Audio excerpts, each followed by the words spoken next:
Bueno, comenzamos pues, que es la hora, yo creo. Vale, sí, ya estamos. Empezamos pues. Bueno, para contextualizar, vamos a dar la segunda parte del cerebro. ¿Por qué el cerebro? Bueno, pues estamos empezando, dentro de la física y química de la vida, que es los 4 años, la parte de la inteligencia en el mundo. Entonces, en este módulo, primero, de la inteligencia, vamos a ver tres partes. El cerebro de una forma global, o sea, una visión global del cerebro, que es la segunda parte que vamos a ver hoy. El próximo mes vamos a ver cómo ha evolucionado todo el sistema nervioso desde hace 500 millones de años hasta ahora y qué fases ha tenido. Y en el mes siguiente, ya hablamos de mayo, veremos ya redes neurales y cómo se origina la inteligencia artificial, que muchas veces son algoritmos copiados del cerebro, como vamos a ver. Y aunque la inteligencia artificial es más potente que el cerebro en algunas partes, pero en otras no. Vamos a ver eso también.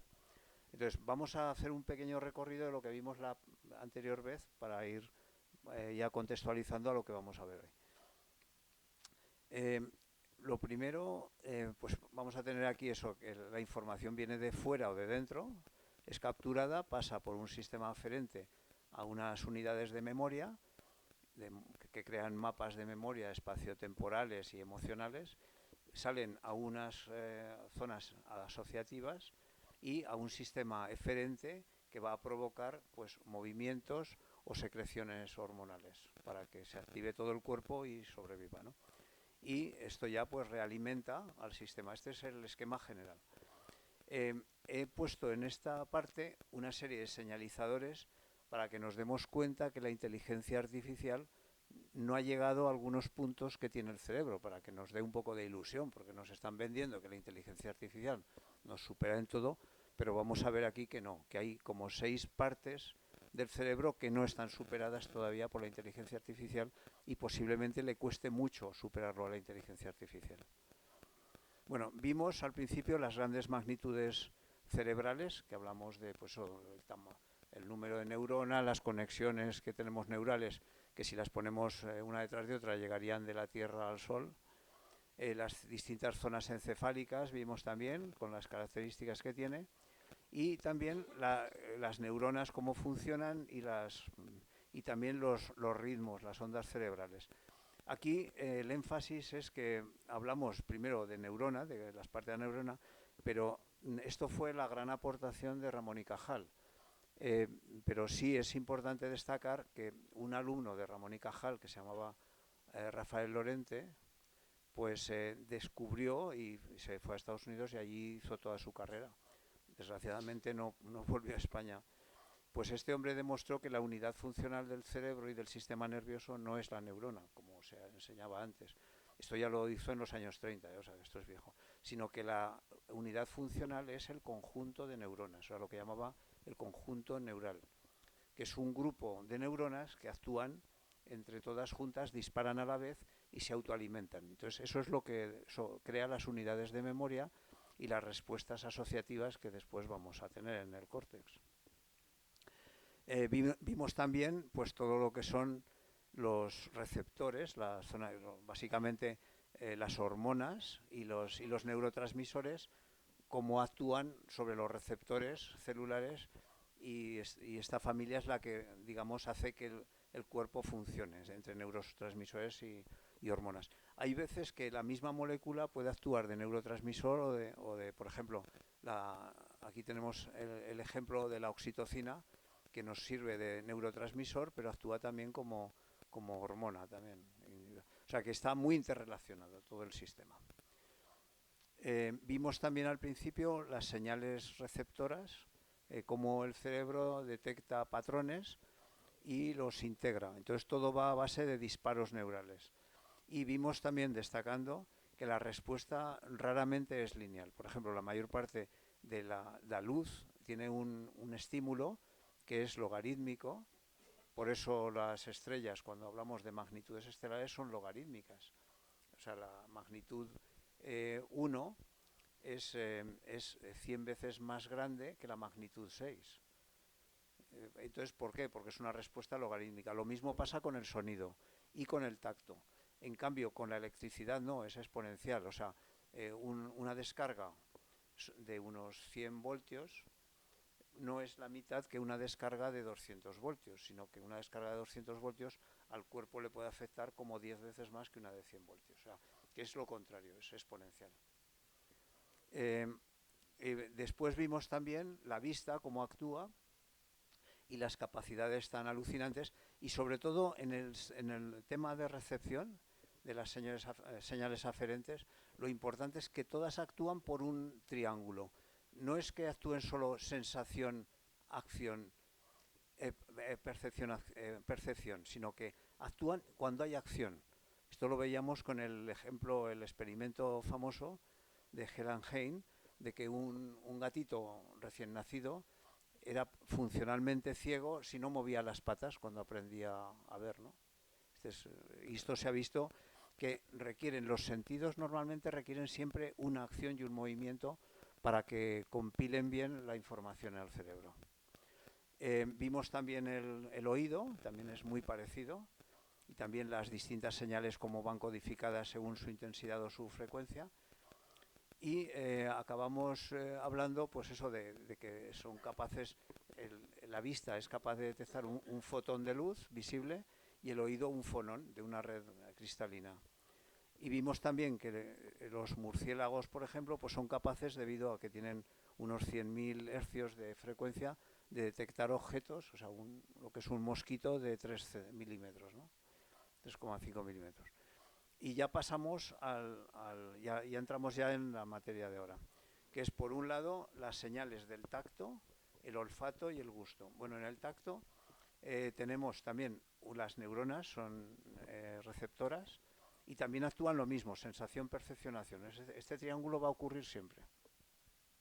Y entonces ellas hacen disparos en función de que al presionarlos, el tacto actúa por presión.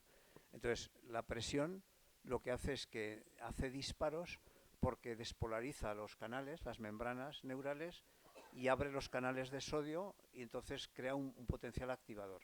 Siempre dentro de las redes neurales, estas que describía Lorente, ¿no? Y tenemos distintos mecanismos de recepción. Hay muchos sensores de recepción. El más abundante son los corpúsculos de Meissner. Todos están en la zona de la dermis. O sea, en la epidermis no hay mucho receptor. Están siempre en la capa inferior, en la dermis. Y los corpúsculos de Meissner son los más abundantes y llega a ver en las zonas más sensibles, normalmente coincide con las zonas sexuales, ¿no? de las personas, y hay una densidad entre 1000 y 100 por milímetro cuadrado de corpúsculos de Meissner. Pasamos al olfato. Este es el sentido más antiguo que tenemos en la evolución. De hecho, en los primeros animales su primer detector era el olfato. Y este detecta moléculas. Estos simplemente son quimiorreceptores. Y da la característica de que hace huir, porque estas moléculas, el sulfídrico, los mercaptanos o las aminas largas de cadena larga, como es la putrescina o la cadaverina, generan lo que llamamos olores desagradables. No es que sean olores desagradables, simplemente son sustancias que son indicadores de que allí hay agentes anaerobios, con lo cual hay un potencial de infección más dañino que si no hubiera este olor. Y en cambio nos atraen las sustancias que llamamos perfumes, que se basan sobre todo en aldehídos, cetonas, fenoles y terpenos. ¿Por qué? Porque donde hay aldehídos, cetonas, fenoles o terpenos, lo normal es que si hay bacterias, estas bacterias son desnaturalizadas por ellos, o sea, los matan. Entonces decimos, esto huele bien, no es que huela bien, es que ancestralmente se nos ha hecho la relación de que un lugar libre de bacterias es atractivo y un lugar donde hay bacterias es repulsivo. O sea que se nos ha transformado esto en el gusto del olfato, bueno y malo, pero va más allá porque va en el sentido de la supervivencia realmente de los seres primitivos cuando evolucionaron. O sea, todo ser pluricelular que se mete en un ambiente donde hay mercaptanos o hay sulfídrico, pues muy probablemente hay bacterias anaerobias. Habrá bacterias que son pseudomonas, etcétera, etcétera, que son muy dañinas, ¿no? Muy peligrosas. Lo mismo, bueno, aquí sí, el sentido es el más primitivo, ¿no? Y aquí están los receptores, que este es un sentido que está prácticamente en las fosas nasales, captura los productos químicos y los lleva por el nervio olfativo directamente. Y aquí hay una característica que veremos después. Esto está relacionado con las emociones, o sea, los olores, porque tenemos la corteza entorrinal, que se llama entorrinal porque es cercana a la nariz, que captura estos olores y los relaciona con la memoria. O sea, la captura de la memoria, cuando memorizamos, está muy relacionada con las emociones y sobre todo con el olfato. Esto es muy importante. A veces tener un sentido del olfato de algo de hace muchos años nos recuerda situaciones completas. Y el gusto es menos selectivo, pero también es lo mismo, es para sobrevivir. Huimos de tóxicos, por ejemplo, anaerobios y alcaloides, porque la mayor parte de estos anaerobios y alcaloides o sustancias que los contienen son sustancias ácidas o amargas, con lo cual ya tenemos los dos primeros sentidos del gusto más o menos descritos, ¿no? El ácido y el amargo. En cambio sentimos atracción por los glúcidos y las proteínas, que son el sabor dulce y el umami. Son los otros dos. Y también tenemos una cierta atracción por el sabor salado, porque los quimiorreceptores necesitan muchas veces sales para completar los minerales de nuestra dieta. O sea, aquí tenemos el mapa de por qué huimos de ácidos y amargos y somos atraídos por el sabor umami. El sabor umami es el de la carne, ¿no? La carne asada y los salados también, o sea, porque los necesitamos. O sea, el gusto es también un sistema de supervivencia igual. Después tenemos, aparte de estos sentidos que nos conectan con el exterior, los sentidos internos. Yo he puesto 3 y un poco más de otro, pero hay algunos autores que hablan de 15 y 16 sentidos internos. Yo he puesto el sentido vestibular, que mide, que sobre todo detecta el equilibrio, la posición espacial y las aceleraciones que tenemos en el cuerpo cuando estamos en un sitio y nuestro cuerpo se acelera en alguna dirección. Y esto se hace todo por el sistema vestibular del oído. Por los, no está aquí, pero bueno, lo teníamos aquí, por los semicírculos que tenemos aquí, al lado de la cóclea. Tenemos por otro lado el sentido de la interocepción, que el vestibular se basa en la presión. La interocepción se basa en la presión también y en la quimiorrecepción, que es lo que nos da el sentido del hambre, sed, higiene, temperatura interna, necesidad de orinar y evacuar.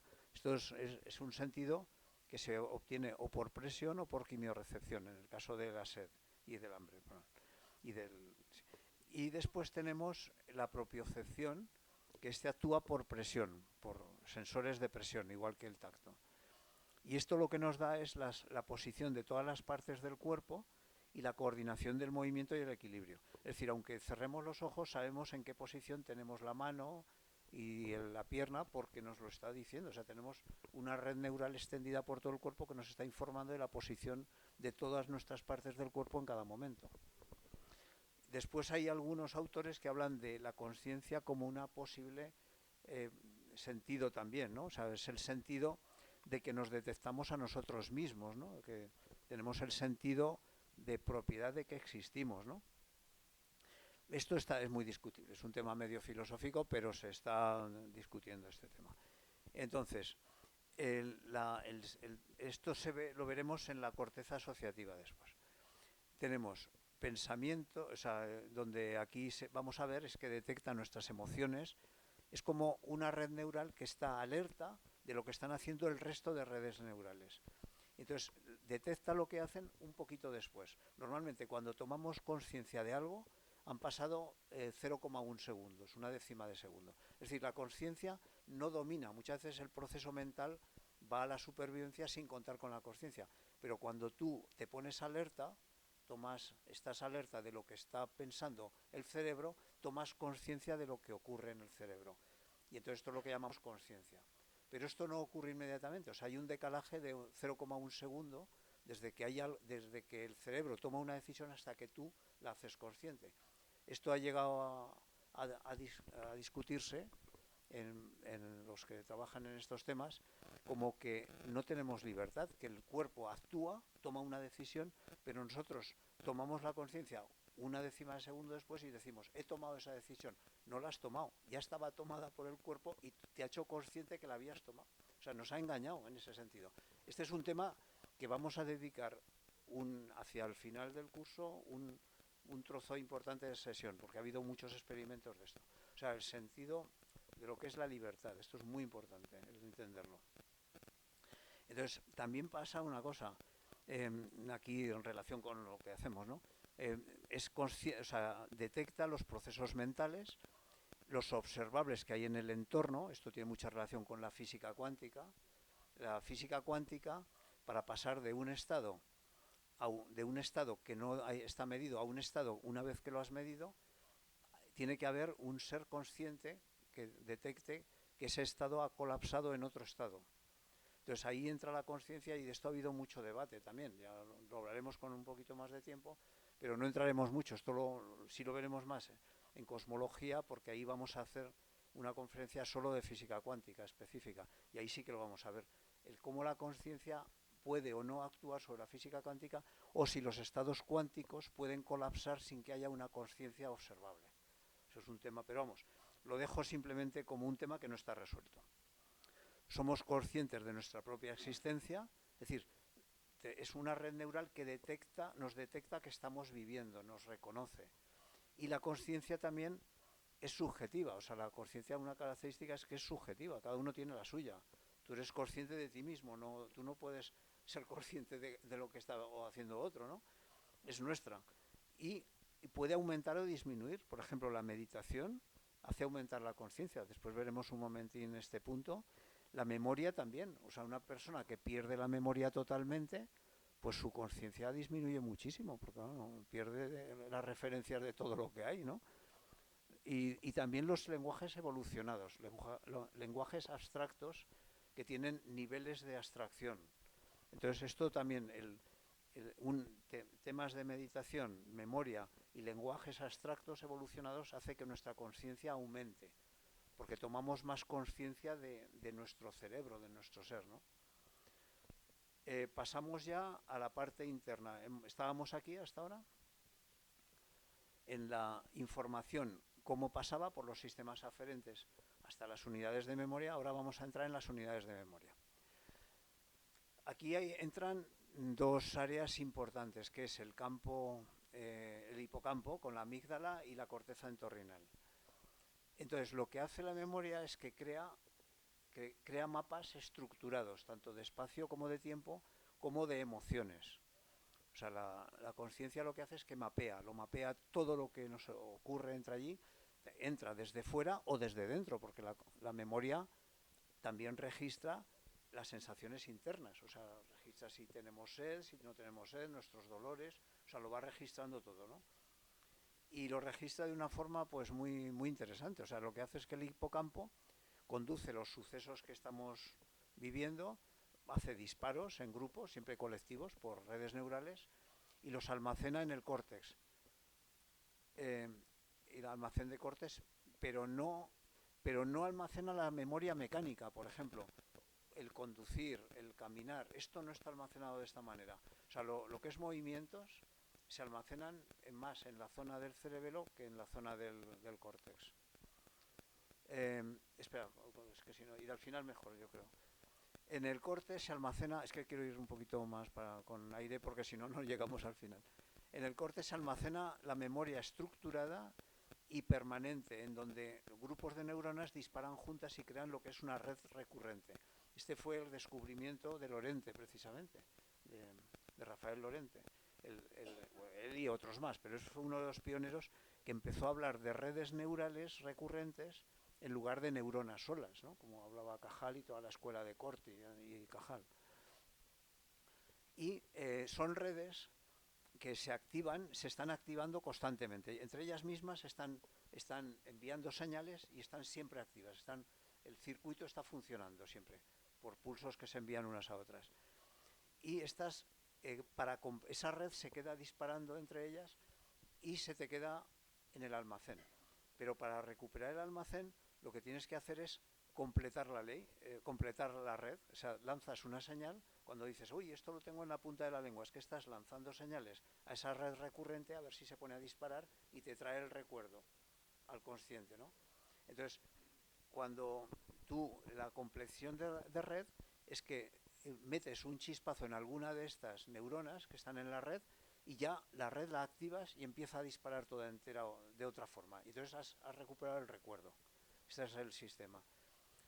Eh, es un grafo, realmente es un grafo en el que cada nodo existe, pero siempre es alimentado por uno y alimenta a otro. O sea, está totalmente en relación. Es como las redes neurales que se emplean en inteligencia artificial, que veremos en la tercera, en el mes de mayo, con mucho detalle y con cálculos, porque vamos a hacer cálculos de eso. El proceso este no es lineal, es importante porque este es un proceso que en el cerebro no es lineal, en cambio en las computadoras, en las perceptrones, el perceptrón primitivo sí que era lineal, pero en el cerebro no es lineal. En los computadores modernos no es lineal tampoco, ya se ha conseguido superar la linealidad, con lo que da mucha más capacidad de memoria y de proceso. Los recuerdos se mapean tanto en un almacén espacial como temporal de sucesos y se asocian siempre a emociones. La corteza entorrinal, que está justo debajo del hipocampo y muy cerquita de la amígdala, es la que registra, tiene un mapa de neuronas, de redes neurales, que están formando hexágonos, como una colmena igual que las celdillas de una colmena. Y esto se llaman células de grid. Y registran el lugar, el momento y la emoción del recuerdo. Por eso un olor nos trae un recuerdo. Porque en cuanto se te genera un disparo de una red neural atraída por un olor, pues te trae el recuerdo entero del lugar, el momento, lo que había allí en la compañía. Entonces, esto crea un mapa muy fino, tanto de espacio como de tiempo, donde se ubican todos los sucesos que nos han ocurrido.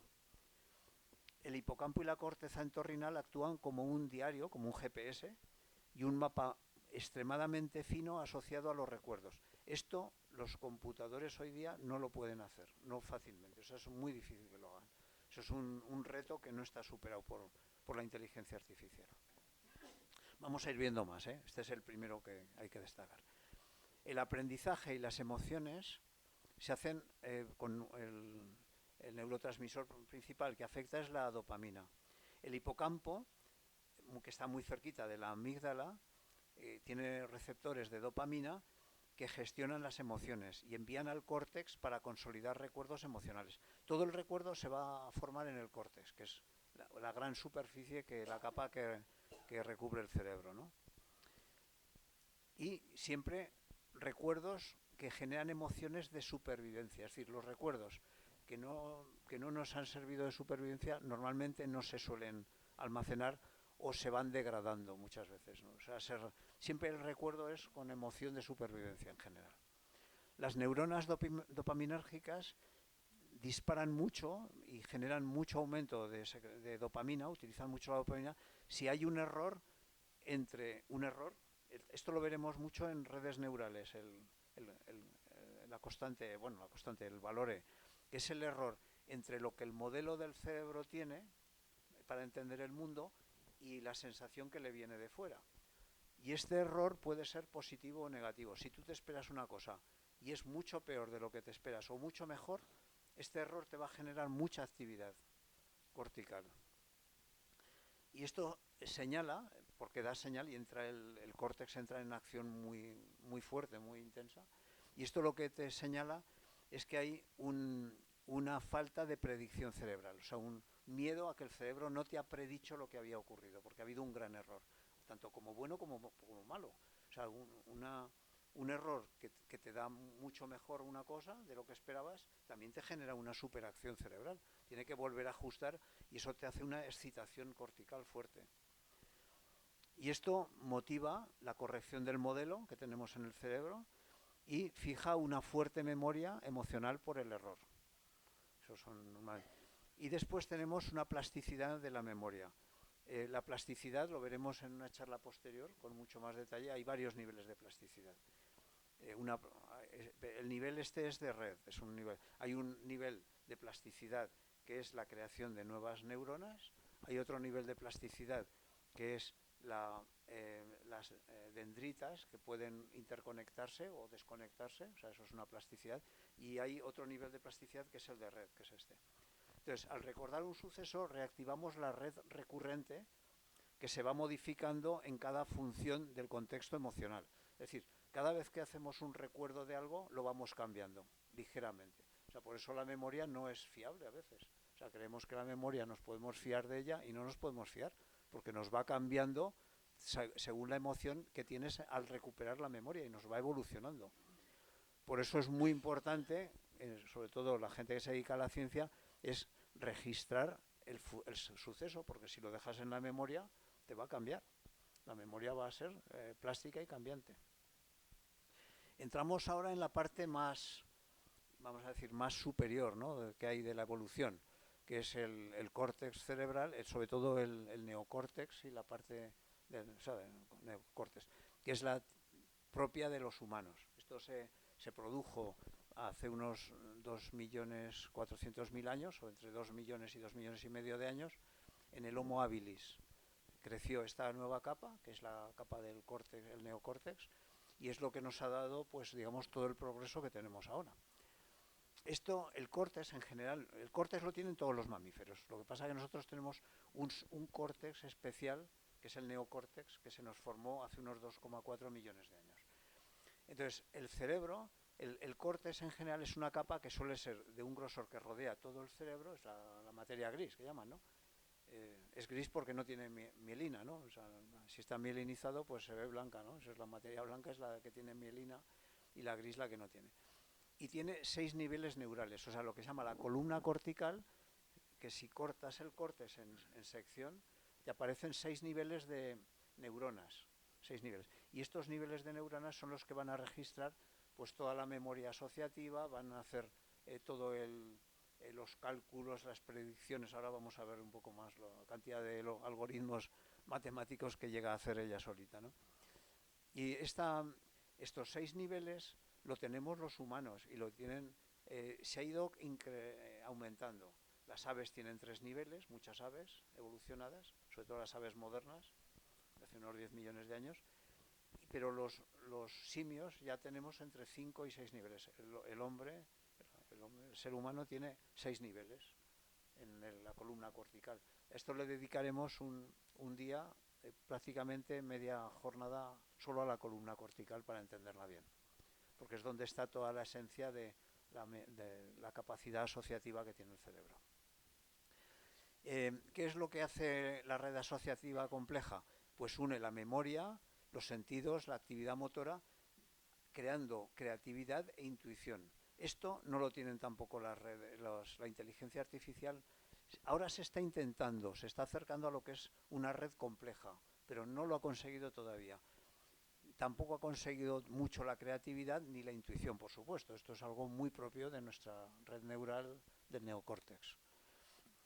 Y hace una interconexión total de todo, ¿no? O sea, el sistema del neocórtex, para dar mayor probabilidad a la supervivencia. O sea, es un mecanismo de supervivencia. O sea, se ha generado por la supervivencia.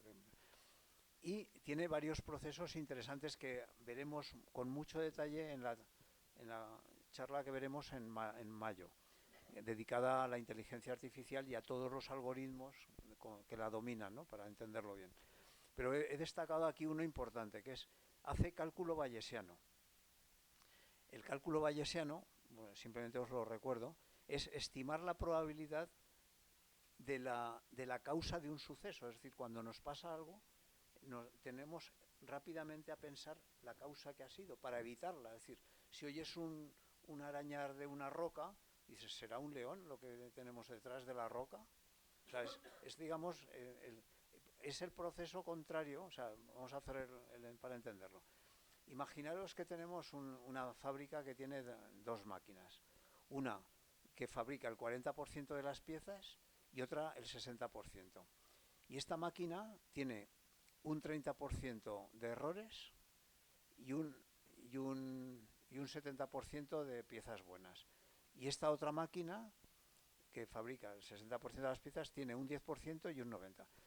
Y ahora coges una pieza y tiene error. Y dices, ¿de qué máquina procede? Bueno, pues este es el cálculo bayesiano. Lo he hecho aquí. Esto lo veremos con detalle en la conferencia de mayo.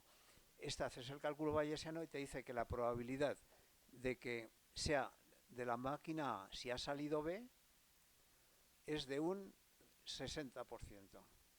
Y la probabilidad de que proceda de la máquina 2, de la A2, si ha salido B, es un 20%. Y esto nos lo hace el cerebro constantemente. Este algoritmo nos lo hace. Este algoritmo es importantísimo porque nos da supervivencia. Y el método bayesiano se emplea mucho además en investigación actualmente. La mayor parte de los trabajos de investigación en física y en ciencias de la vida se emplean los métodos bayesianos.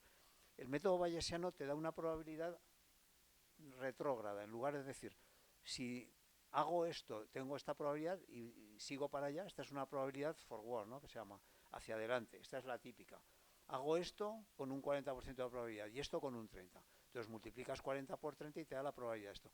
El bayesiano te hace el estudio al revés, te lo hace hacia atrás. Es decir, si ocurre esto, ¿qué probabilidad tengo de que proceda de ahí? Bueno, pues esto el cerebro te lo hace automáticamente porque tiene un algoritmo bayesiano. Y eso lo hace el córtex. Esto hay publicaciones, o sea, lo estoy diciendo porque he leído artículos que lo está publicado y se ve. También utiliza otro mecanismo, el algoritmo de las cadenas ocultas de Markov y el algoritmo de convolución. Esto lo veremos bastante con redes neurales, pero que veamos que realmente las redes neurales están imitando lo que hace el cerebro, aunque no llegan a él. O sea, tienen más memoria, tienen más rapidez, sí, pero hay funciones que no hace la inteligencia artificial. O sea, estamos todavía bastante salvaguardados de algunas de estas funciones.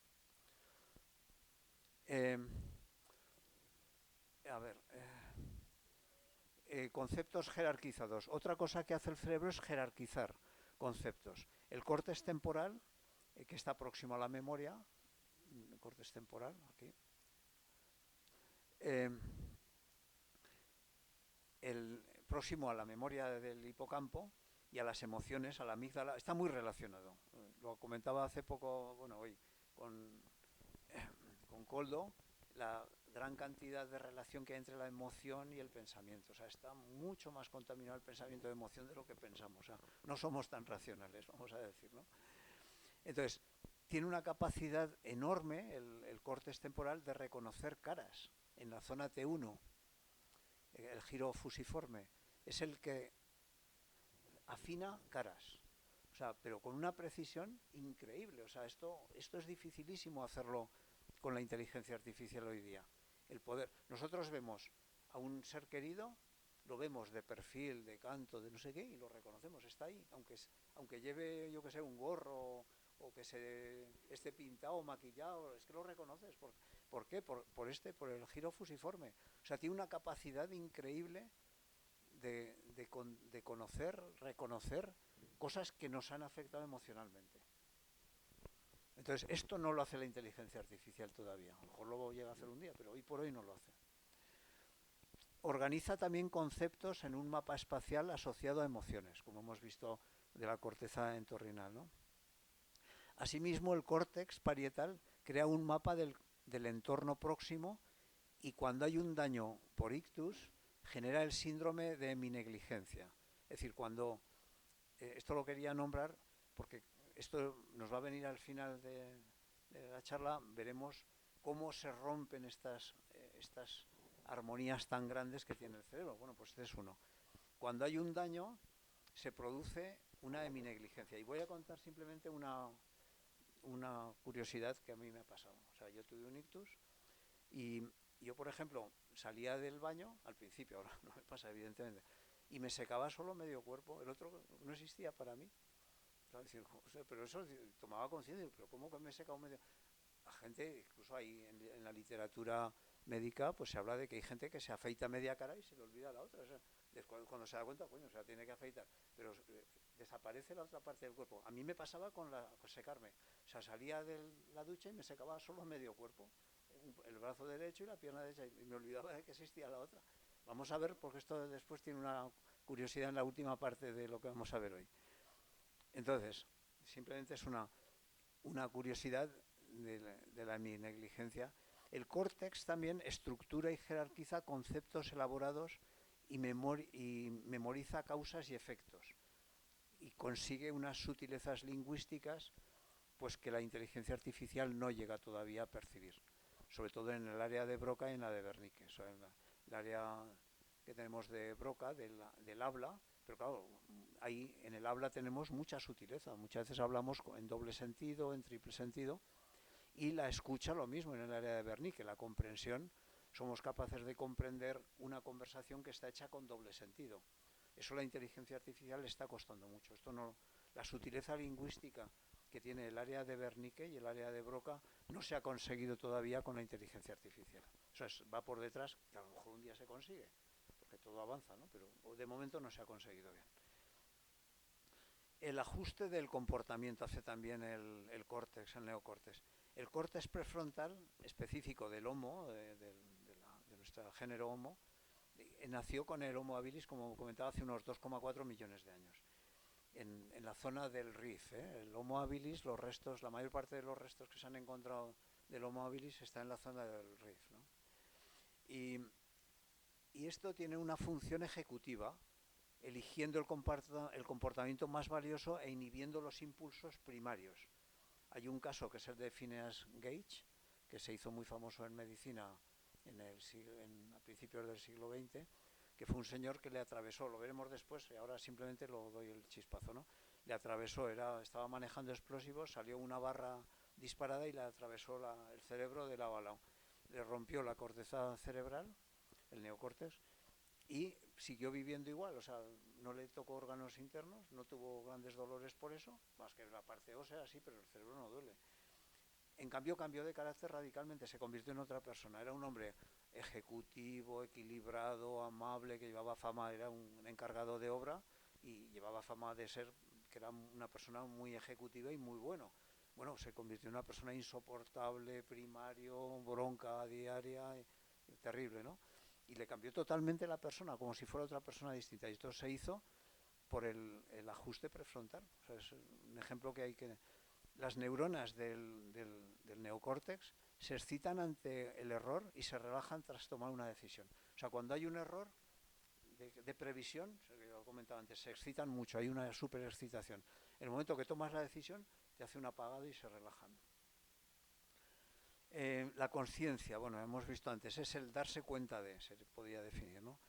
Hay un tiempo umbral en el que un proceso inconsciente pasa a ser consciente y suele durar 0,1 segundos. Esto hay muchos ensayos de esto. O sea, el cerebro va trabajando a su bola y te va haciendo que sobrevivas en cada momento, aunque tú no seas consciente de ello.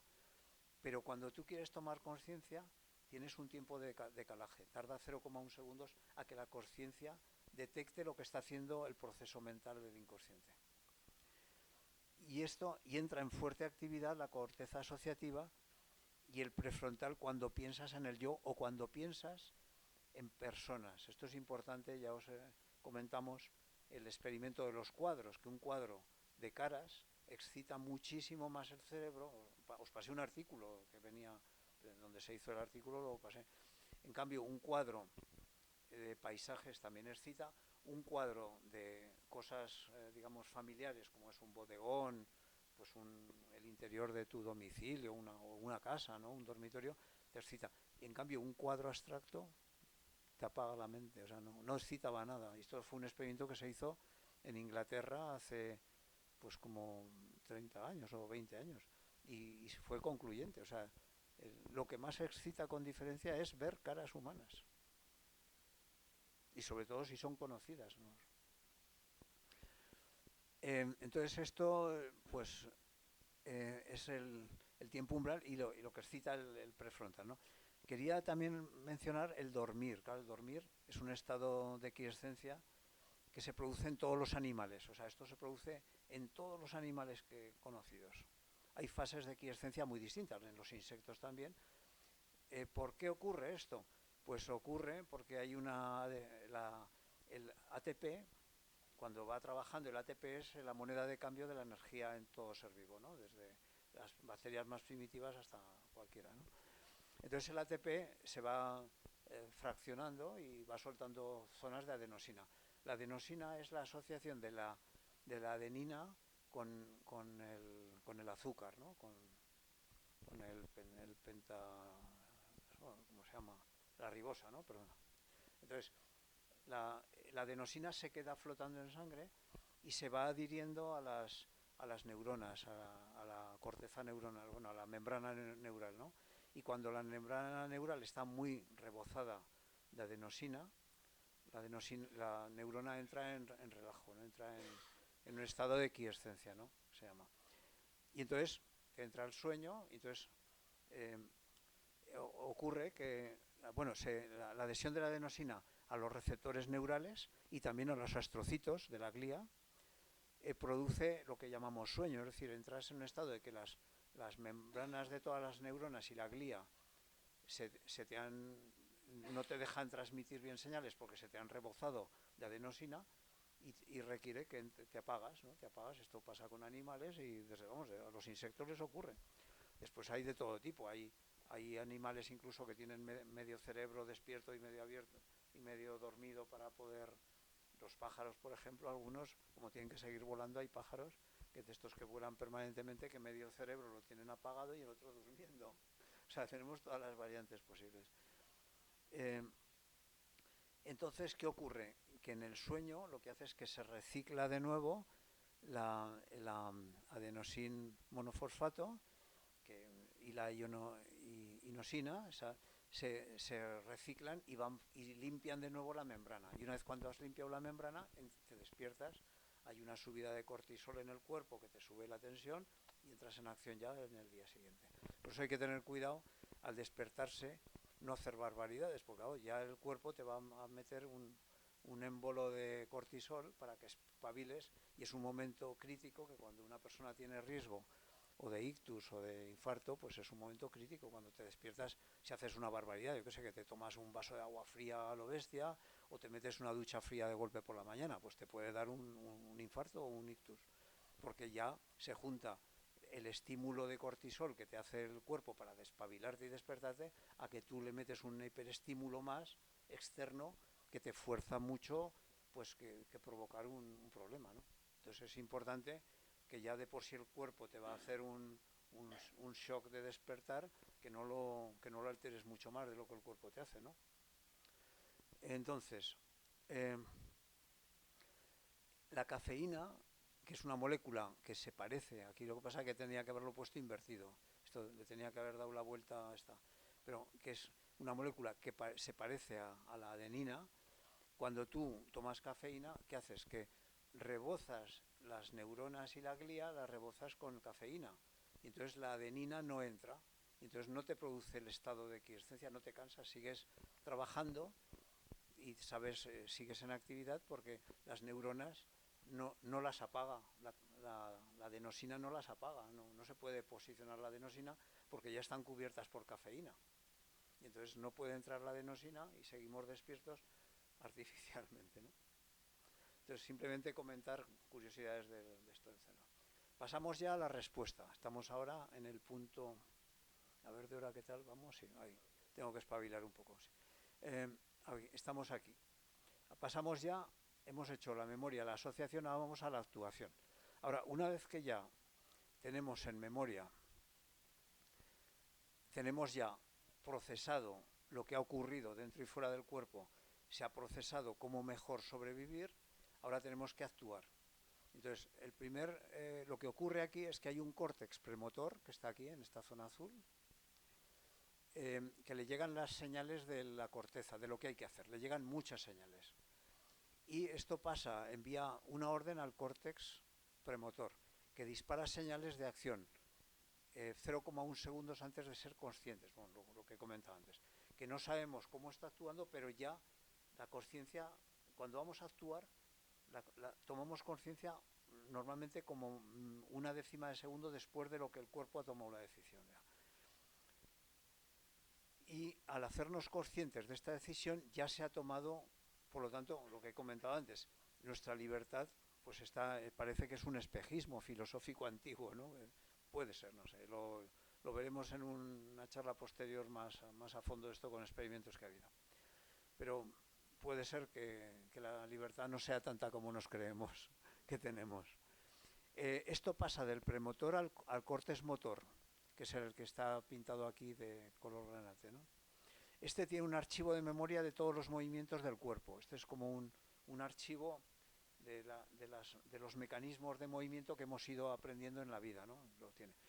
Y entonces cuando llega esta señal al córtex premotor, llega al conjunto de disparos neurales al córtex premotor, dispara ya hacia la médula, dando una orden de movimientos, tanto de movimientos como de secreción glandular, porque la respuesta que va a hacer el cuerpo es o bien una respuesta hormonal o una respuesta de movimiento. Para sobrevivir, o activamos las hormonas o activamos los músculos. Y esto lo lleva todo a través del tronco encefálico. Pero esto pasa por los ganglios basales, que son 5, ¿no? 1, 2, 3, 4 y 5. Esto solo tienen que aprender los de medicina cuando estudian anatomía. Estos ganglios basales no se sabe muy bien todavía su función, pero se cree que los ganglios basales lo que hacen es que devuelven al córtex de todas las decisiones que les envía el córtex frontal, el córtex frontal a través del premotor y del motor, las que no son importantes las envía de nuevo, es decir, las envía y se queda solamente con la decisión que le hace sobrevivir en ese momento. Es decir, si vamos por el bosque y vemos un león, no se nos va a ocurrir pararnos a mirar florecitas. Entonces, si hay uno de los mecanismos que es mirar flores, lo devuelve al cerebro y se queda con correr. Entonces, esto es lo que hace seleccionar y se queda solo con los ganglios basales, que es la zona esta, toda esta, los ganglios basales, toda esta zona, bueno, están aquí pintados, los he pintado antes aquí están. Aquí está el callo, el cuerpo calloso, pues los ganglios basales es toda esta zona de color blanco amarillento. Vale, pues esto devuelve al cerebro, todo lo que no le sirve para sobrevivir y se queda solamente con un mensaje, con el de sobrevivir, y lo pone en acción. Y entonces, envía de vuelta, bueno, es lo que he dicho, ¿no? Y filtra la única acción de supervivencia. El cerebelo, pues el cerebelo que tenemos aquí va a actuar también en las respuestas, va a seleccionar mucho movimientos finos. El cerebelo ha tenido muchísimos cambios evolutivos desde las primeras veces que se empezó a desarrollar en la lamprea. En la charla del próximo día, que veremos toda la evolución del sistema neural desde los primitivos animales, los ctenóforos y los nidarios, hasta ahora, cómo ha ido evolucionando. Pues aparece en la lamprea el primer arquicerebelo vestibular, aparece aquí. El cerebelo tiene una serie de habilidades muy importantes de supervivencia también.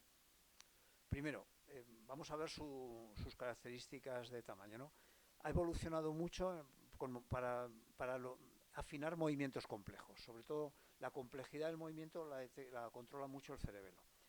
Primero, representa el 10% del volumen encefálico solamente en peso y volumen, peso o volumen es igual. En cambio, tiene el 70% de las neuronas. Es la mayor densidad de neuronas que hay en el encéfalo. Esto ya indica algo, ¿no? De que va a tener...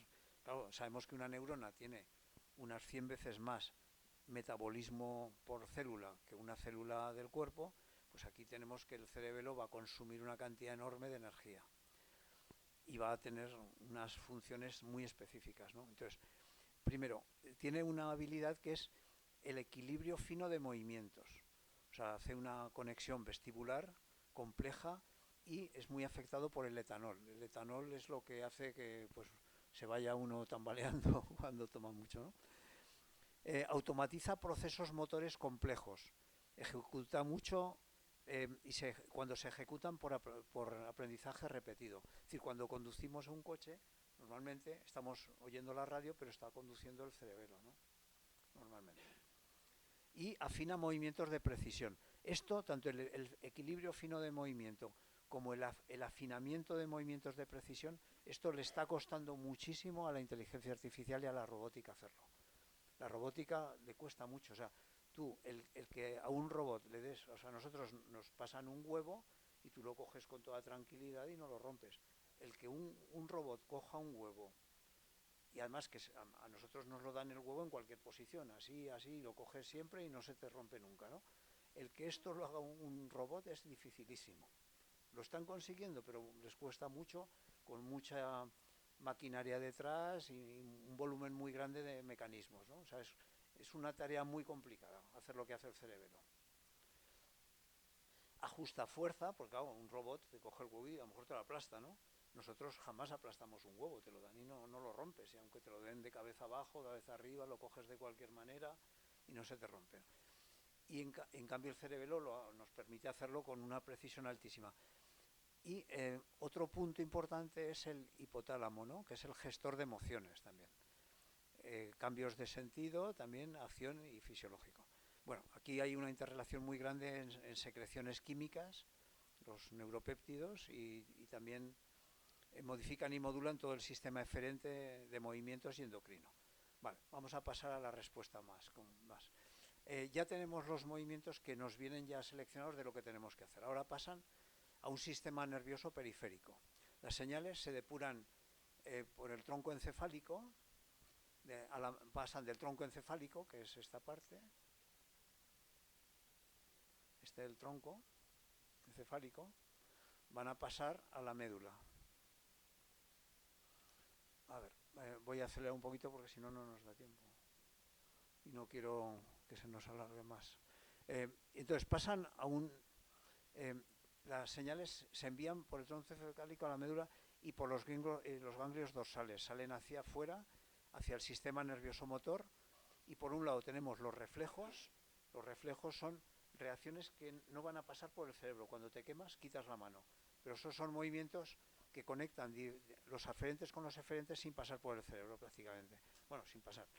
Y son movimientos involuntarios, rápidos y simples. Aquí no hay movimientos complejos, es todo muy sencillo. Y después el encefalomotor, que es el circuito que hemos visto en la página anterior, que conecta desde la zona premotora, desde el córtex a la zona premotora, motora, hasta contactar con los músculos. Y estos son movimientos voluntarios, hasta que conectan con la placa motora del músculo, donde le dan la señal al músculo de movimiento. Y estos son los movimientos voluntarios. Por otro lado tenemos el sistema nervioso autónomo, que activa los neurotransmisores emocionalmente por el sistema límbico. Y entonces tenemos por un lado el sistema simpático, que nos activa para la huida o lucha y el peligro, y dilata las pupilas, paraliza el sistema digestivo, el excretor, acelera el sistema cardiovascular, respiratorio y ventilación cutánea, y prepara el cuerpo para la supervivencia extrema. Y después el parasimpático, que se activa en situaciones de descanso y recuperación, que produce un relax muscular, sensorial, cardíaco, respiratorio, cutáneo, y activación digestiva, excretora y homeostática. Y después tenemos la otra parte, aparte de los músculos, está todo el sistema neuroendocrino, que coordina y regula las funciones hormonales. O sea, al final, todas las señales que vienen del cerebro van a ir a parar a movimientos musculares o a hormonas, al sistema endocrino, ¿no? El sistema endocrino coordina y regula las funciones hormonales, los neurotransmisores y hormonas, que normalmente son proteínas, son receptores, igual que los neurotransmisores, pero son receptores de superficie. Cuando digo receptores, que son recibidos por la membrana de las células.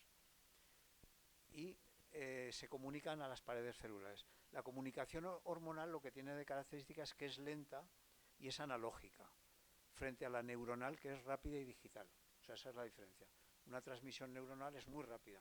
Esa es la ventaja del sistema nervioso sobre los sistemas no nerviosos que tienen los vegetales o los hongos. Ellos tienen sistemas hormonales, son hormonas, fitohormonas, ¿no?, de vegetales, pero no tienen sistema nervioso. ¿Qué nos ha caracterizado? ¿Por qué hemos evolucionado los animales? Por la rapidez.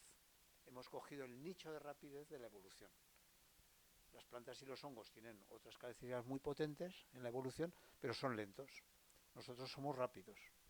Esa es la diferencia entre un animal y los otros. El sistema neuroendocrino pues es rápido. Los órganos circunventriculares son puertas de conexión. Esto es muy importante, lo comentaba ahora con Koldo precisamente, que parece ser que había unas teorías antes de que había una barrera hematoencefálica que era muy difícil traspasar. En cambio, había señales de que a veces se traspasaba. Claro, sí, hablábamos de... Y sí, evidentemente se han encontrado estos órganos circunventriculares, son pequeños orgánulos que hay alrededor de las zonas próximas del cerebro límbico, que son puertas de entrada y hacen comunicación muy buena entre el cuerpo y el cerebro, con lo cual el cerebro a veces no está tan protegido como creemos, sino que tiene estas puertas de entrada que le pueden perjudicar porque se le pueden colar por ahí, pues desde sustancias tóxicas a organismos, ¿no? O sea que estos son los órganos circunventriculares, que son capilares fenestrados, o sea, que tienen ventanitas, quiero decir, de hormonas y encéfalo. Tenemos por otro lado el hipotálamo, que actúa, estos son respuestas, ¿no? Y hormonas hipofisiarias, la oxitocina y la vasopresina, hormonas adenohipofisiarias también y otras, que, bueno, todo lo que son el sistema hormonal, aquí para dejarlo así adelantar. Sistema nervioso entérico es otro sistema más, o sea, es lo que se llama el cerebro de la digestión. Es como un tercer cerebro que tenemos. Y es bastante autónomo, es que se ha descrito que tiene una gran autonomía. De entrada hay que dar importancia porque el 90% de la serotonina, por lo menos, se sintetiza en el tubo digestivo. O sea, con lo cual ya vemos que tiene una importancia grandísima. La serotonina es el neurotransmisor que nos da el estado de ánimo. Por ejemplo, en farmacología, los antidepresivos consisten en que taponan el metabolismo de la serotonina. O sea, tú, para tener agua en un lavabo, tienes que tener dos cosas: o abrir el grifo para que se llene, o poner el tapón y lo poco que se llena que no se escape. Bueno, pues la mayor parte de los fármacos, el Prozac, por ejemplo, que se hizo famoso en su día, el Seroxat, son fármacos que lo que hacen es que taponan la pérdida de serotonina. Es decir, las sustancias que lo que hacen es metabolizar la serotonina, las destruyen, entonces la poca serotonina que segregamos se queda en el sistema. Entonces mantenemos un estado de ánimo porque la serotonina es el neurotransmisor del estado de ánimo positivo, por decir así, ¿no? Entonces, esto regula la secreción enzimática y la dinámica digestiva también. Y vamos a pasar a la última parte ya. Vamos a ver el cuerpo todo integrado. Bueno, esto en los años 60 apareció lo que se llamaban la teoría psiconeural, es decir, cómo unimos el pensamiento con el sistema nervioso. Y entonces esto se hizo famoso en su día. Me acuerdo que en los años 70 leí varios libros de este tema, en biofísica, ¿no? Y se veía que el psique era proporcional al sistema de estímulos, pero por un factor, por un exponente, ¿no? Donde phi es la respuesta psíquica y S es la respuesta físico-neural. Y entonces, sí hay tres ejemplos muy claros. Uno, el sistema digestivo, con cómo influye el sistema digestivo, sobre todo desde el punto de vista tanto de la serotonina, la secreción de serotonina, como toda la microbiota que tenemos intestinal. O sea, nos influye mucho y se ha demostrado, no se conocen bien los mecanismos, esto lo he señalado aquí todavía, esto está muy en estudio ahora. Sí se ha visto que en el colon domina un 70% de filos, de firmicutes y de bacteroidetes. Y una nutrición con cereal integral, frutas y verduras y probióticos, como puede ser kefir, yogur, mejora mucho la microbiota y la conectividad neural. Y el aprendizaje reduce el estrés, respuesta inmune, y el ratio de estas bacterias incluso se ha visto que afecta en estudios a la obesidad. Se puede conseguir obesidad por un mal equilibrio de microbiota. El sistema respiratorio, lo mismo, desde la antigüedad se ha dado mucha importancia en todas las religiones antiguas, como el pranayama, el neuma, el chi, y estudios desde el año 2000 sí que ven una conexión que hay entre el bulbo olfativo con la amígdala. El bulbo olfativo, cuando se corta la conexión del bulbo olfativo con la amígdala, normalmente se produce agresividad. Eso puede ser personas que tengan por un accidente una rotura del nervio olfativo, y entonces normalmente esto genera un poquito más de agresividad en la persona, la falta del bulbo olfativo, ¿no? Y la actividad también del córtex frontal, la ínsula, la amígdala, bueno, tiene relación con esto. Y sobre todo el acoplamiento de ritmos gamma-delta que vimos el otro día, los ritmos. Así pues, una inspiración nasal modulando el ritmo respiratorio a la emoción del momento puede mejorar el bienestar y el desempeño cerebral. Esto, bueno, es una base de muchas técnicas orientales, ¿no? Y que están pasando a Occidente.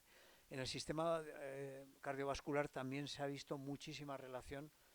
El cerebro actúa sobre el ritmo cardíaco por el sistema nervioso autónomo, y estudios desde el 2013, que he leído alguno, han mostrado que los potenciales evocados cardíacos modifican la entrada de información al córtex y el umbral de dolor percibido y el tiempo de reacción cerebral.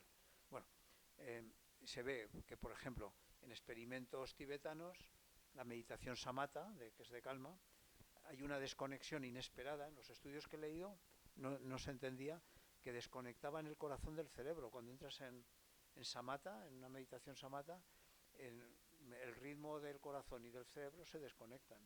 Y no está explicado esto todavía en lo que leí. También se midió en el 1981 un aumento de temperatura y gasto cardíaco por catabolismo de la grasa marrón en meditación de tipo Tummo, que permite permanecer sin ropa meditando a temperaturas muy frías, algunos meditadores orientales. Y queman grasa, la grasa que está en el mediastino, que protege todo el corazón y esto, la van quemando porque está muy vascularizada esta grasa, entonces la metabolizan y consiguen mantener el calor y el metabolismo y no pasar frío, ¿no? Tummo significa de la hembra en celo, es la traducción que se hace del tibetano. Vale. Y vamos a ver otra parte también del cuerpo integrado. Bueno, el sistema psiconeuroinmune, que es un poquito mezclar todo ya, se ha visto que hay que la microglía elimina patógenos en colaboración con los linfocitos T y libera citoquinas que median entre el sistema nervioso y el sistema inmune.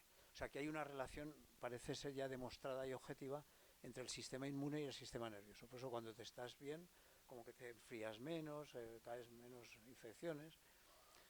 Y el hipotálamo es el centro de control del sistema psiconeuroinmune, ¿no? Y después hay una cosa que quería nombrar, que es la experiencia interior. La experiencia interior pues, puede ser la cotidiana, es decir, cómo nos sentimos con nuestra conciencia día a día, o que tiene un realismo de ubicación, o sea, tú eres consciente de dónde estás, percibes el entorno de forma más o menos fiel, sin errores, y los modos cerebrales son eficientes para sobrevivir, o sea, no nos autoengañamos, ¿no? Y después hay un tema importante que esto no lo tiene en la inteligencia artificial, que es la experiencia cumbre. Estos son los estados que se caracterizan. Bueno, primero, son estados límites que se han originado, parece ser que en el Homo, pero también en animales superiores. Se ha visto que pueden tener en chimpancés y en bobonos también. Este estado de trascendencia, que se llama Satori, Moksha, iluminación o Fana en el Islam, se llama Fana, es la iluminación, son estados que se caracterizan por una pérdida de noción del tiempo, bueno, lo que le pasaba a Santa Teresa, por ejemplo, o sea, la gente que entra en trance. Esto no tiene que ver con las religiones, o sea, esto se ha estudiado independientemente, pues son experiencias que se ven superiores, ¿no? La pérdida de noción del tiempo y del espacio, no hay dualidad, ves todo como un todo sin que haya diferencias de nada, ¿no? Hay una unión con el todo, una inefabilidad, es decir, no sabes expresar lo que te ha ocurrido en palabras, no lo consigues explicar en palabras. Hay un sentimiento extracorpóreo, como si te salieras del cuerpo, esto en meditaciones ocurre a veces. El déjà vu, ¿no? Que ya te sientes como que ya has estado allí muchas veces. Hay una alucinación luminosa y auditiva donde oyes y sientes sonidos y imágenes, presencias que no son objetivas, pero las sientes como si existieran reales. Y hay una armonía y un amor y una felicidad y un éxtasis. Esto es independiente o no de que haya una religión social. Esto hay libros, lo digo porque hay bastante literatura de este tema. La utilidad evolutiva es que la supervivencia y la adaptación a estados de sufrimiento límite se ha resuelto a veces por estos estados de experiencia cumbre. O sea que consigues aislarte ¿Y en qué más ocurre también? Bueno, pues se han detectado patrones comunes de actividad cerebral en los lóbulos temporales, la zona límbica, la amígdala, el hipocampo y el septo, con aumento de dopamina y una disminución muy fuerte de serotonina, que como se ha analizado por técnicas biofísicas y bioquímicas. Estos estados cumbre se pueden inducir por hiperestimulación, por ejemplo, ritmos zeta, perdón, de sonido, o sea, como entran, por ejemplo, en trance en África algunas tribus, ¿no? Los chamanes en tribus, o bien al revés, lo contrario, no por hiperestimulación, sino por supresión sensorial. O sea, lo que hacen los meditadores, por ejemplo, Mahoma se metió en una cueva, meditó allí y es donde empezó a tener sus visiones. Y esto lo han hecho muchos meditadores, o sea, aislándose en cuevas y estando días y días a oscuridad, sin estimular ningún sentido, sin sonidos ni luces, entran en un trance. O sea, esto se ha visto que es un camino, ¿no? Eh, También por ayuno y meditación, o sea, ayuno y meditación, o los enteógenos. Los enteógenos son sustancias o naturales o de síntesis que te llevan a situaciones donde te consideras próximo a la divinidad, ¿no?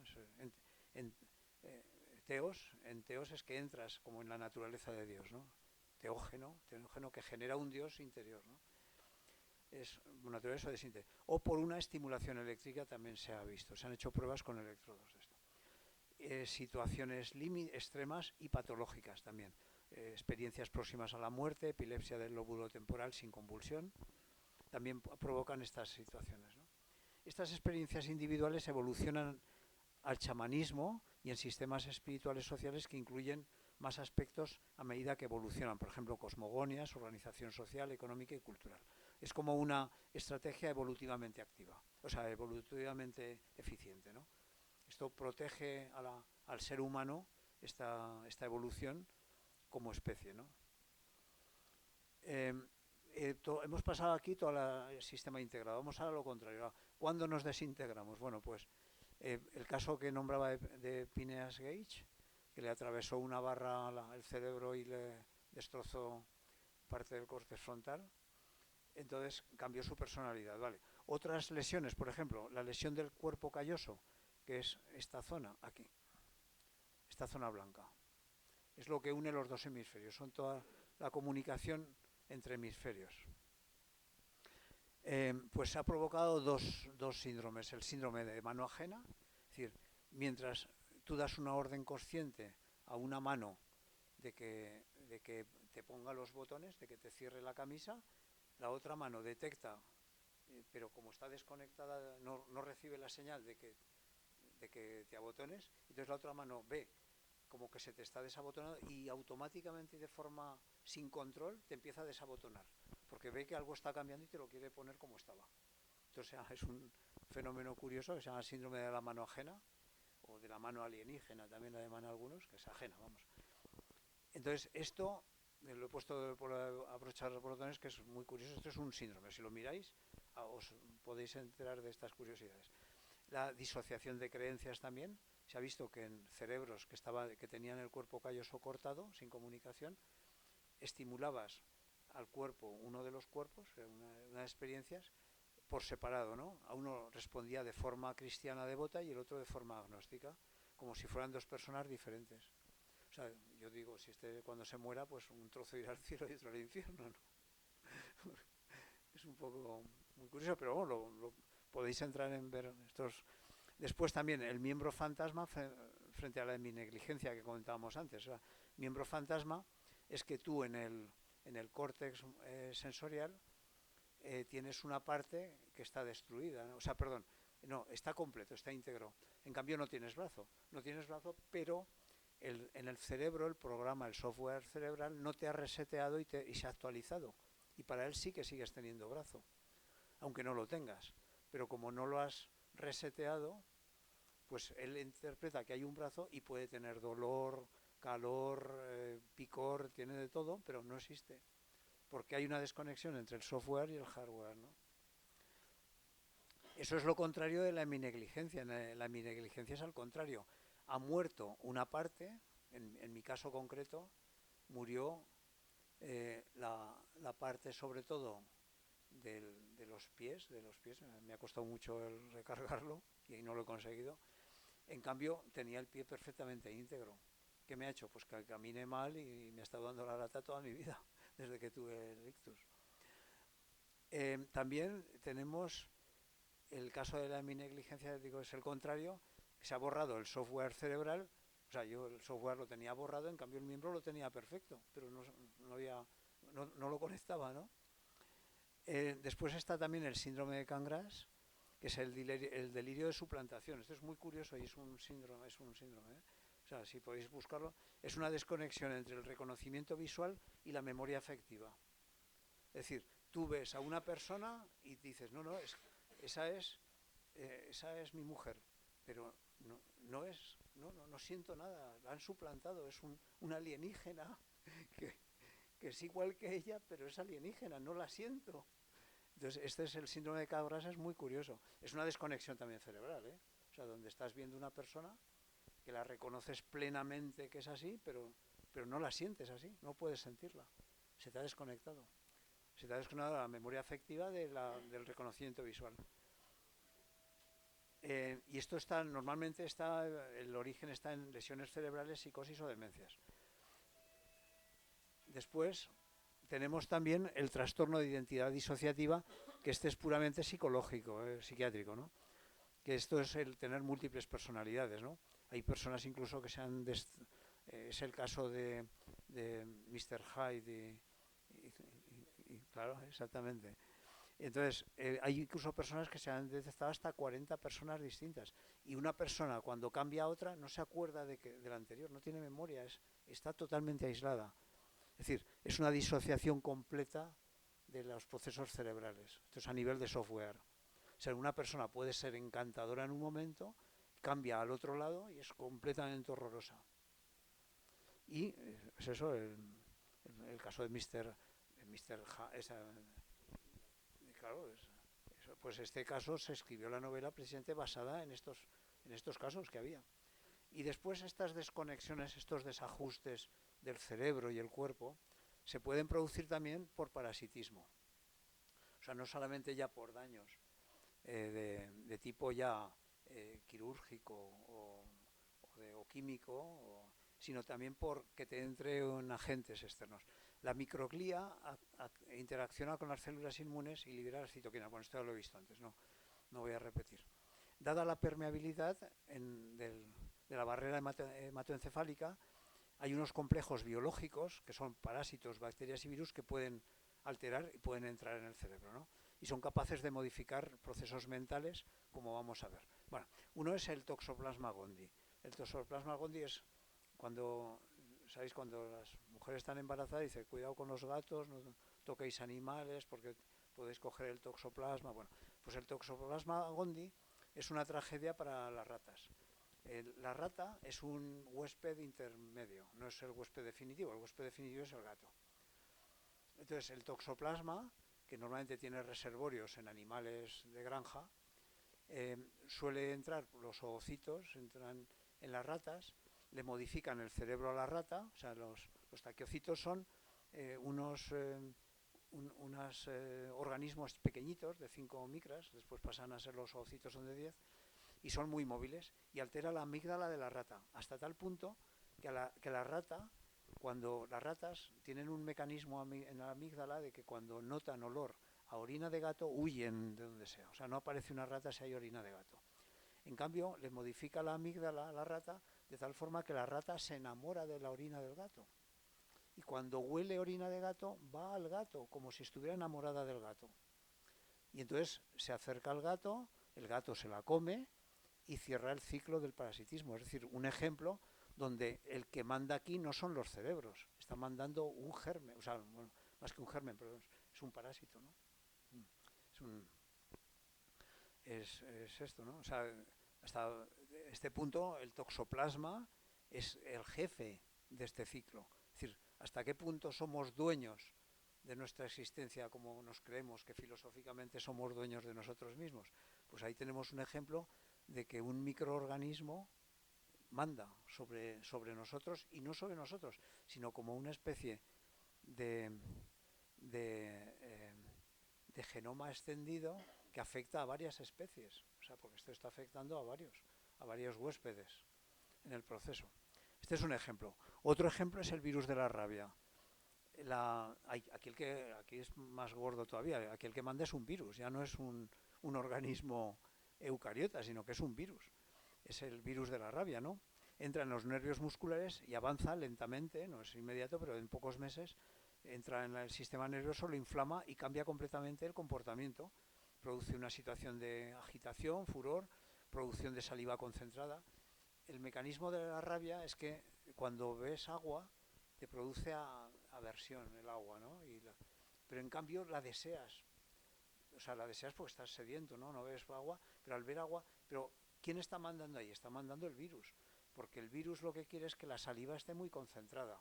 Porque cuando va a morder, el que tiene la rabia va a morder, la probabilidad de pasar la rabia al siguiente sujeto aumenta mucho si la saliva es concentrada, si no ha bebido agua cuando muerde. Si bebe agua, el virus tiene muchas menos probabilidades de pasar y de infectar. Entonces, el mecanismo este es lo mismo. Tenemos un ejemplo de que a concentración de, bueno, lo que he dicho, ¿no? El virus avanza por el axón hasta el soma neural. La amígdala y las redes prefrontales se alteran y generan una conducta que ayuda a difundir el virus en cada contacto. Es decir, el virus está mandando sobre varias especies para ir infectándolas, hasta tal punto que nos creemos que tenemos un cerebro todopoderoso y que somos la leche. Pues no, un virus nos puede y nos modifica el cerebro y hace que nos produzca horror el agua para que sigamos infectando más. Lo mismo que un virus de la gripe que hace estornudar se propaga más que uno que no hace estornudar, porque claro, al estornudar crea un aerosol que hace que la infección sea mucho más beneficiosa para el virus. Por eso no existen apenas virus de gripe que no hagan estornudar. Pues el virus de gripe para que tenga éxito tiene que hacer estornudar o toser, porque así infecta más. Entonces el mecanismo es el mismo que el de la rabia. Y después tenemos el microbioma alterado, que ya lo hemos mencionado antes, que es bidireccional. O sea, hay una relación entre el encéfalo y el intestino a través del vago, del nervio vago, y altera el sistema inmune, neurotransmisores, hormonas, metabolitos. Por eso la disbiosis, que es un desajuste del microbioma, hay una disminución de los productores de butirato, los lactobacillus y el bifidobacter, o sea, los bífidus que llaman, ¿no? Y el lactobacillus es el yogur normal. Y los productores de butirato, estos son quesos, básicamente. Y después hay un aumento, pues en este caso es un hongo, que es la cándida, y metanógenos que son bacterias metanogénicas, que suelen ser anaerobias, o proteolíticas, y el Escherichia coli también. Es decir, que esta disbiosis viene de que aumentan una serie de microorganismos, como son hongos, bacterias anaerobias o bacterias aerobias o proteolíticas, o bien el otro lado, los buenos. Y entonces este desajuste entre una fauna y la otra, o una fauna o una colectivo y el otro, hace en consecuencias la ansiedad, depresión, estrés crónico, pérdida incluso de memoria, por reducción de serotonina y de dopamina. O sea, y aquí os he puesto al final la evolución del cerebro desde los primitivos cordados, los peces, donde vemos que tenemos muy desarrollado todo el olfato, es brutal, ¿no? El lóbulo olfativo. Después vamos viendo que a medida que aumenta, va perdiendo el lóbulo olfativo hasta que en nuestro caso ya es casi insignificante, casi, ¿no? Porque lo que nos afecta es la vista, básicamente. Y sobre todo en la corteza asociativa. Y con esto yo creo que lo dejamos aquí y hacemos alguna preguntilla. A ver.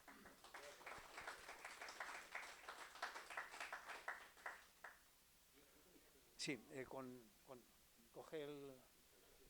Sí, para que quede grabado. Es que es importante para que después lo recordemos. No va, ¿eh? Mira el volumen.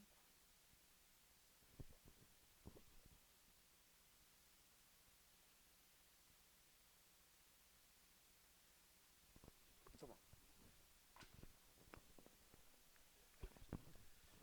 Bueno, la pregunta es la siguiente. El, en el proceso de gestación del embrión humano, ¿no? El- las células van desarrollando las funciones a medida que se van posicionando, van ellas entendiendo cuál es su función. Y mi pregunta es, en la parte del cerebro, que es la que estamos hablando, el- diríamos que de las tres fases, desde el reptiliano, el límbico y el neocórtex, que es el que nos distingue como seres humanos, ese proceso es en el tiempo evolutivo, es decir, desde el principio del cigoto ya tienes desde la primera neurona hasta las 200.000 millones, ¿no? ¿Y hay alguna que le corresponde ser el futuro neocortes o se va a producir a lo largo de la gestación?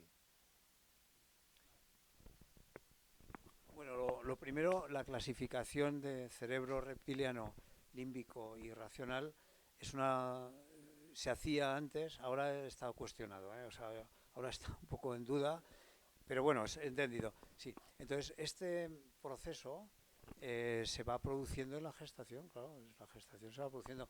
Nosotros nacemos ya, como en informática se decía, con una memoria BIOS.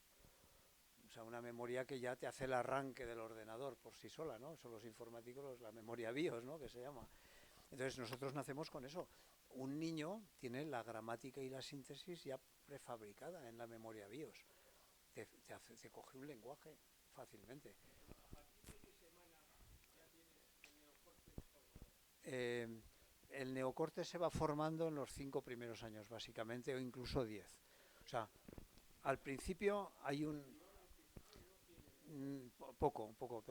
Lo que ocurre, la formación de las redes neurales, digamos maduras, o ya ejecutivas, por decir así, un cerebro ejecutivo, se produce al revés que, que se construye un edificio. Un edificio, para construirlo vas añadiendo ladrillos. Aquí el cerebro tiene un proceso lo mismo que el sistema inmunitario.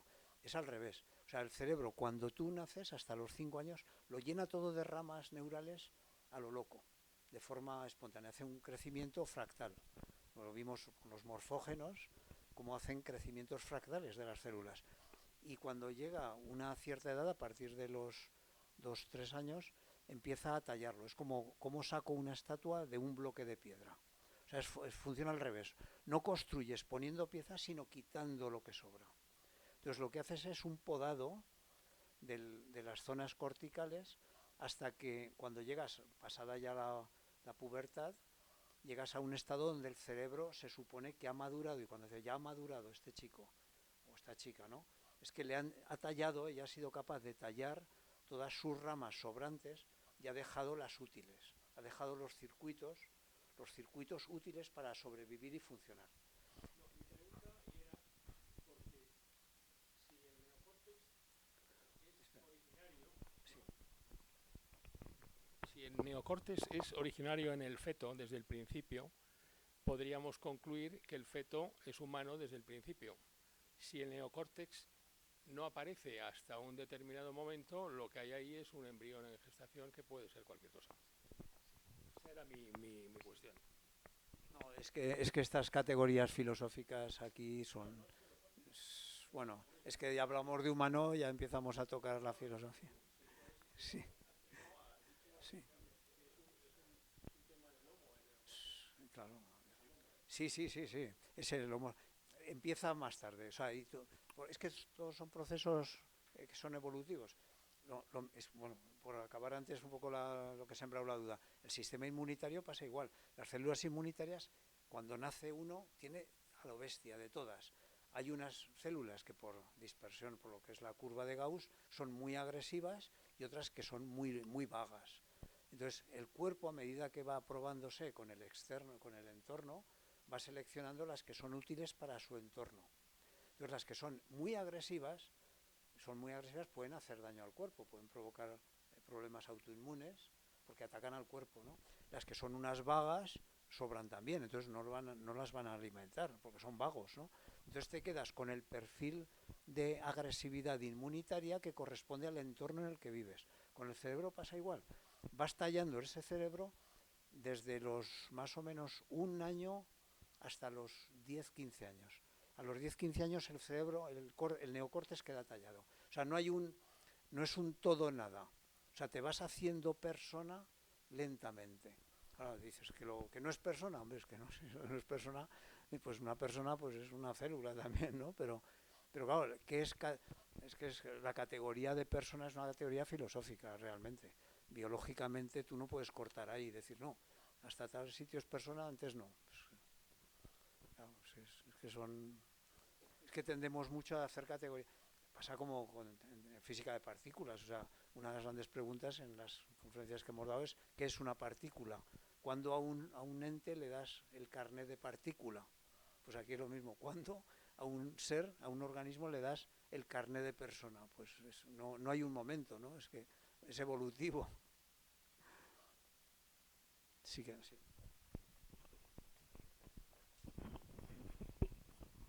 Me gustaría comentar una noticia que he oído en la radio, a ver si qué comentas tú. Es una enfermedad rara de una mutación en el cromosoma X que afecta a la conexión sináptica que se hace mal. Por tanto, los niños tienen mal desarrollo en todos los sentidos. Y el experimento que iban a hacer aquí en La Paz con 16 niños de familia voluntaria era inyectarle en el cerebro un virus que tiene el cromosoma X bien, para que se infecte el cuerpo entero y sustituya el cromosoma X del virus al cromosoma con la mutación del niño. ¿Eso es posible? Es un experimento que iban a hacer en La Paz, liderado por un médico español cuyo nieto está afectado de este tema. En Radio Nacional hace unas semanas o así lo he oído. Sí, intentos de estos no lo había oído pero llevan tiempo pensando eso, que claro, la forma de recambiar un error genético es a través de virus. El problema de todas estas cosas es que es tan complejo el sistema que no sabes realmente qué consecuencias puede tener secundarias. O sea, esos son temas que supongo que cuando lo están haciendo tendrán un grado de seguridad, porque claro, para hacer estos experimentos tiene que haber siempre una comisión ética que te asegure que no vas a hacer un desastre, ¿no? Pero siempre pueden pasar problemas. O sea, porque, claro, el problema de... Sí, bueno, sí, en teoría sí, claro, tú infectas un virus, de hecho nuestro ADN está lleno de virus que se han ido pegando ahí y los arrastramos, mira la secuencia de salud. La secuencia de salud, tenemos 1 millón de secuencias de salud ahí pegadas y las arrastramos porque no nos molestan. Los pájaros las tienen que quitar porque si no, no se caerían al suelo de peso. Claro, ellos tienen un sistema enzimático que les limpia de basura todo el genoma. De hecho, el genoma de las aves, comparada con por ejemplo, un murciélago lo comparas con una rata, que serían muy parecidos, y el murciélago, por el hecho de volar, tiene un genoma la mitad que la rata, de peso, de número de bases, ¿no? Porque no puede llevar peso. Claro, nosotros llevamos peso que no nos importa, pero claro, tenemos muchos, claro. Si tú das con un gen que quieres cambiar y te meten un virus y da la casualidad que lo metes en su sitio bien, pues bueno, pues has acertado. Pero riesgo tiene. Y el riesgo muchas veces hay que pensar una cosa. Los experimentos con 20 personas es nada. Eso es nada. O sea, ¿por qué? Porque los efectos secundarios problemáticos, los que dan efectos secundarios, son cuando tú lo haces con 100.000 personas. Si tienes un caso de un desastre cada 100.000, eso no lo vas a probar nunca en un ensayo clínico. Porque los ensayos clínicos se hacen con 3.000 personas como mucho. Entonces, si tienes un efecto secundario con uno cada 100.000 gravísimo, no lo vas a ver. Lo vas a ver cuando lances el medicamento o esa terapia a nivel masivo y trates a 1 millón de personas. Pero es que esto entonces no lo vas a ver. Pero eso ha pasado muchas veces, ¿eh? O sea, esto no es nuevo. Entonces, iniciativas de esas, pues claro que hay, y puede ser, o sea, en teoría sí. Pero claro, es que el sistema, el genoma es tan complicado porque mezclas temas de epigenoma que no se conocen tan bien, estás manejando secuencias que crees que no funcionan y a lo mejor te están haciendo una función y no lo sabes. O sea, pero bueno, entiendo yo que los que lo hagan se habrán asegurado un poco antes, ¿no? Eso seguro, vamos. Y si lo han dicho, pues seguro que lo hacen bien. O a ver. Claro, exactamente. Sí. Sí.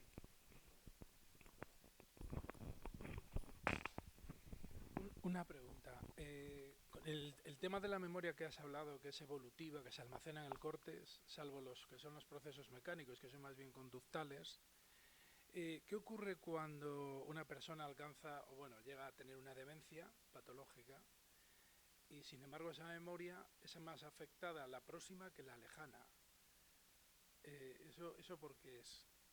Porque no la llega a perder, bueno, posiblemente al final de su enfermedad llegará a perder toda la memoria, pero al principio empiezan a ser etapas con la memoria próxima más que la lejana.